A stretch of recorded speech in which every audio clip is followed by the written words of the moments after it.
तो बहुत प्यारे बच्चों, कैसे हैं आप सभी। चलिए आइए शुरू करते हैं हमारी कक्षा बच्चों। आज हम पढ़ने वाले एक नया पाठ। तो आज का पाठ है पाठ 3, जिसका नाम है बच्चों लिंग एवं वचन, यानी कि जेंडर एंड नंबर। तो आइए पढ़ते हैं हमारा एक नया पाठ, और ये बहुत ही आसान है। आइए शुरू करते हैं बच्चों। देखिए, पहला आता है लिंग यानी कि जेंडर। देखिए, लिंग शब्द का अर्थ है चिन्ह या पहचान, यानी कि कोई ऐसा शब्द जिनसे हम पहचान करते हैं। ठीक है।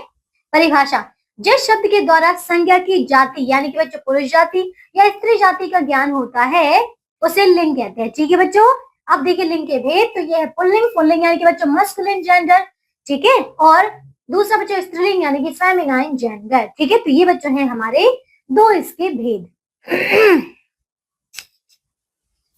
बच्चों देखिए यहाँ पे पहला, अब यहाँ पे हमने ये दोनों इसके भेद तो पढ़ लिए थे बच्चों। लिंग के दो भेद होते हैं, पहला पुल्लिंग एवं दूसरा स्त्रीलिंग। देखिए पुल्लिंग क्या होता है, जिन शब्दों से पुरुष जाति का ज्ञान होता है बच्चों उन्हें हम पुल्लिंग कहते हैं। जैसे कि देखिए यहाँ पे बालक, घोड़ा, वृक्ष, नगर आदि। स्त्रीलिंग बच्चों देखिए यहाँ पे जिन शब्दों से हमें स्त्री जाति का बोध होता है बस बच्चों वही होते हैं स्त्रीलिंग। जैसे कि बालिका, रमा, कक्षा, सभा आदि। तो ये सारे हमारे स्त्रीलिंग है और ये हमारे हैं पुल्लिंग यानी कि पुरुष जाति की बताने वाले। ठीक है। अब देखिए लिंग निर्णय बच्चों, शब्दों के लिंग का निर्णय करना कठिन कार्य है। छात्रों की सुविधा के लिए कुछ नियम यहाँ प्रस्तुत हैं जिनके आधार पर लिंग निर्णय करना सुगम हो जाता है। आइए बच्चों देखिए कैसे हम लिंग को पहचानेंगे। जैसे कि पहला है पुल्लिंग शब्दों की पहचान। बच्चों कुछ नियम है, ध्यान से पढ़िएगा। पहला नियम है शरीर के अंगों के नाम पुल्लिंग होते हैं, जैसे कि हाथ, पांव, नाक, कान, मुख, दांत आदि। ये पुल्लिंग है। ठीक है। दूसरा, धातुओं के नाम पुल्लिंग होते हैं, जैसे कि तांबा, लोहा, सोना, कांसा आदि। लेकिन इसमें चांदी है बच्चों जो कि स्त्रीलिंग है। तीसरा, रत्नों के नाम पुल्लिंग होते हैं, जैसे मूंगा, मोती, पन्ना, पुखराज आदि। ठीक है। फिर चौथा बच्चों, अनाज के नाम पुल्लिंग होते हैं बच्चों, जैसे गेहूं, चावल, बाजरा, चना, मूंग आदि। पांचवा, वृक्षों के नाम पुल्लिंग होते हैं बच्चों, जैसे बरगद, नीम, पीपल, कीकर आदि। छठा बच्चों, पर्वतों के नाम पुल्लिंग होते हैं, जैसे हिमाचल, जैसे हिमालय, अरावली, सतपुड़ा आदि। ठीक है।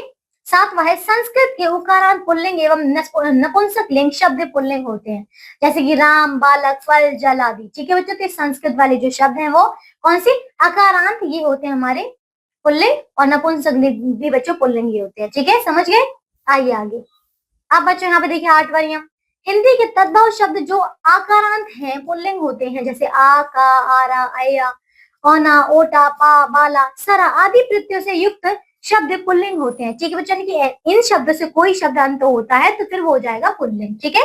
जैसे कि फेस, नामा, आटा, छिलका, धमाका, हत्यारा, खिलौना आदि। ठीक है। तो ये सारे नियम आपको पता होने चाहिए। ठीक है।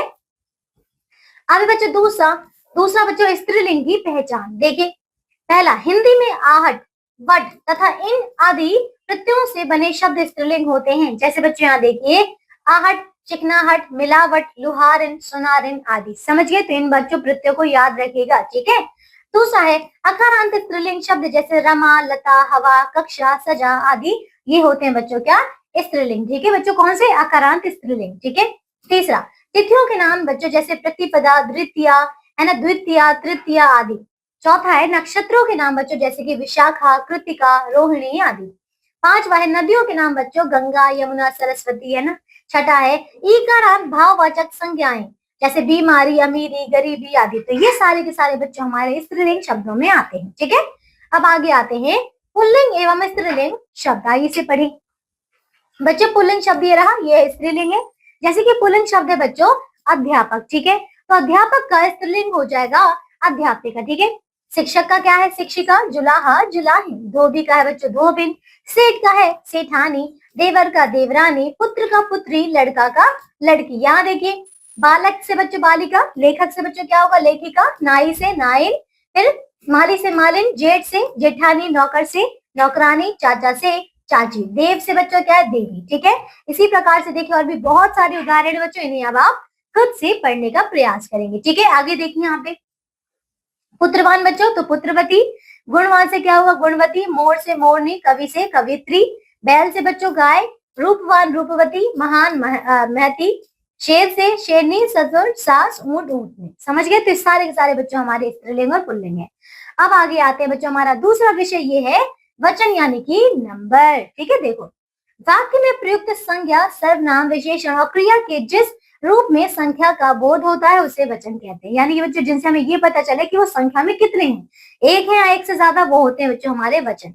जैसे कि देखिए लता सुंदर है, ठीक है, और दूसरा देखिए लताएं सुंदर हैं। यहाँ पे लिखा है लता और यहाँ पे है लताएं, है ना। प्रथम वाक्य में लता शब्द में एक संख्या का तथा दूसरे वाक्य में बच्चों जो लताएं है ना, ये शब्द बच्चों बहुत अर्थात एक से अधिक संख्या का बोध होता है। समझ गए? तो ये बच्चों हमारे एक वचन और बहुवचन है। अब देखिए क्या है परिभाषा, संज्ञा, सर्वनाम, विशेषण और क्रिया के जिस रूप से संख्या का बोध होता है उसे वचन कहते हैं। बच्चों और वचन के भेद देखिए, हिंदी में वचन दो प्रकार के होते हैं, ठीक है। पहला क्या है एक वचन एवं दूसरा क्या है बच्चों बहुवचन, ठीक है। देखिए वचन नंबर एक वचन यानी कि सिंगुलर और बहुवचन है बच्चों यानी कि प्लूरल, ठीक है। अब देखिए एक वचन क्या होता है, जिस संज्ञा शब्द से एक वस्तु या एक प्राणी का बोध होता है उसे एक वचन कहते हैं, ठीक है बच्चों। जिससे कि हमें सिर्फ एक ही वस्तु का पता चले, जैसे वह, तुम, मैं, लड़का, कक्षा, बेटा आदि, ठीक है। अब दूसरा बच्चों आता है बहुवचन, तो जिन संज्ञा शब्दों से बच्चों हमें एक से अधिक वस्तुओं का या फिर बच्चों प्राणियों के होने का बोध हो उसे हम बहुवचन कहते हैं, ठीक है। जैसे देखिए वे, हम, लड़कियां, बेटे, पोते आदि, ठीक है। अब आते हैं वचन संबंधी आवश्यक निर्देश। आइए बच्चों इन निर्देशों को पढ़ते हैं। तो पहला निर्देश है, जब किसी संज्ञा या सर्वनाम शब्द द्वारा किसी एक वस्तु, विषय या प्राणी का बोध कराया जाता है तब उसमें एक वचन का प्रयोग होता है, ठीक है बच्चों। क्या बोल रहे हैं यहाँ पे कि जब हम किसी वस्तु, विषय, प्राणी इन सब का बोध कराते हैं तो वहां पर बच्चों एक वचन का प्रयोग किया जाता है। अनेक वस्तुओं, विषयों या प्राणियों का बोध कराने पर बहुवचन का प्रयोग होता है, ठीक है। दूसरा आता है शिष्टाचार सूचक आप शब्द सदा बहुवचन में प्रयुक्त होता है बच्चों, ये हमेशा बहुवचन में ही आता है, ठीक है। तीसरा शिष्टाचार सूचक श्री, श्रीमान, श्रीयुत, पंडित, राय साहब, राजा, सर जी आदि शब्दों से युक्त तथा अपने पूज्य लोगों के लिए उनकी क्रियाएं बहुवचन में ही प्रयुक्त होती हैं। जैसे बच्चों देखिए मामा जी आ रहे हैं, राजा राम मोहन राय एक बार विलायत गए थे। समझ गए बच्चों? तो यहाँ पे देखो रहे हैं, गए थे, ये हम बहुवचन का प्रयोग कर रहे हैं सम्मान देने के लिए। आगे देखिए बच्चों अब क्या है बच्चों चौथा, दर्शन, प्राण, होश, आंसू, हस्ताक्षर आदि शब्द हमेशा बहुवचन में ही होते हैं। जैसे कि देखिए पहला, आज बड़ा शुभ दिन है कि आपके दर्शन हो गए, ठीक है। दूसरा, उसके प्राण निकल गए, रमा की आंखों से आंसू बह रहे थे, ठीक है। तो ये बच्चों हमारे क्या है, ये बहुवचन है, ठीक है।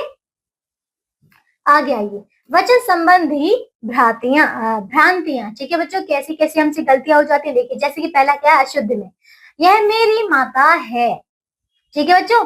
अब देखिए शुद्ध क्या होगा, ये मेरी माता है, समझ गए, ये बच्चे शुद्ध है, ठीक है।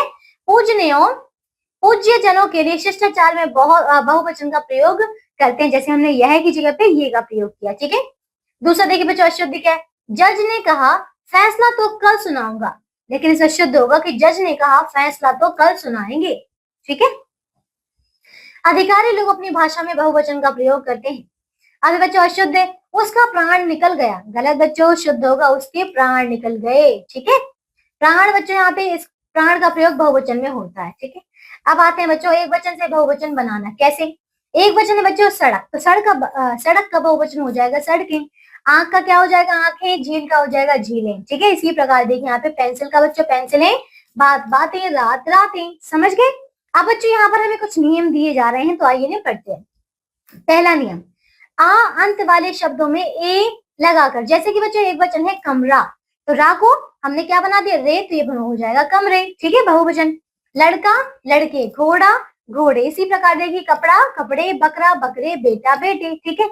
दूसरा है एकारांत शब्दों में इया लगाकर, जैसे कि बच्चों एक वचन है तिथि, तो क्या हो जाएगा तिथियां, रीति का रीतियां, शक्ति शक्तियां, है ना। फिर वीथी वीथियां, है ना, नीति नीतियां, प्रति प्रतियां, जाति जातियां। ये देखिए थाली थालियां, रानी रानियां, टोपी टोपियां, है ना, लड़की लड़कियां, सखी सखियां, गर्मी गर्मियां, नदी नदियां, समझ गए। तो ये सारे हैं बच्चों।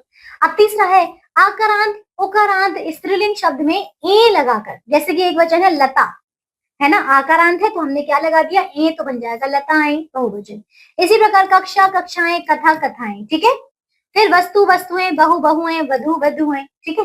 अब आगे आते हैं बच्चों, देखिए यहाँ पे चौथा नियम क्या है, या अंत वाले शब्दों में केवल चंद्र बिंदु लगाकर ही बहुवचन बना देते हैं। जैसे कि एक वचन क्या है बच्चों, पुड़िया, तो अगर हम जोड़ दें बच्चों क्या चंद्र बिंदु, तो क्या हो जाएगा पुड़िया, बहुवचन। चूहिया चूहिया, डिबिया डिबिया, चिड़िया चिड़िया। ठीक है, आगे सर्वनाम शब्दों से बहुवचन बनाना। बच्चों एक वचन क्या है, जैसे कि वह, तो इससे क्या बनेगा बहुवचन, वे, है ना, क्या है बच्चों, वे। उससे होगा उन और उन्हें, उसे ये होगा उन्हें, है ना, यह से ये जो कि हमने ऊपर देखा था। फिर इससे क्या होगा बच्चों बहुवचन, इसका इन और इन्हें, इसे का होगा इन्हें, तू का क्या बच्चों तुम, तूने का होगा तुमने, तेरा का क्या होगा तेरे, मैं का क्या होगा हम, मुझसे हम, मुझे हमें। समझ गए, तो सारे के सारे बच्चों हमारे, तो ये सारे के सारे बच्चों हमारे वचन संबंधी नियम है, तो इन बात को ध्यान रखिएगा। ठीक है, अब अब बच्चों इसी के साथ हमारा ये पार्ट पूरा होता है। तो आगे आपको दिया है बच्चों अभ्यास, तो अभ्यास के सारे प्रश्नों को आप पूरा कीजिएगा, मुझे आशा है कि कर लेंगे। ठीक है, तो सारे जितने भी आपको वचन दिए गए हैं, जितने भी आपको लिंक दिए गए हैं, याद करिएगा। ठीक है, अब हम मिलेंगे अगली कक्षा में एक नए पार्ट के साथ। तब तक के लिए बच्चों इस पार्ट को पढ़िए, दोबारा से याद कीजिए और अभ्यास के प्रश्नों को पूरा कीजिए। अपना ध्यान रखिए, स्वस्थ रहिए, बाय बच्चों।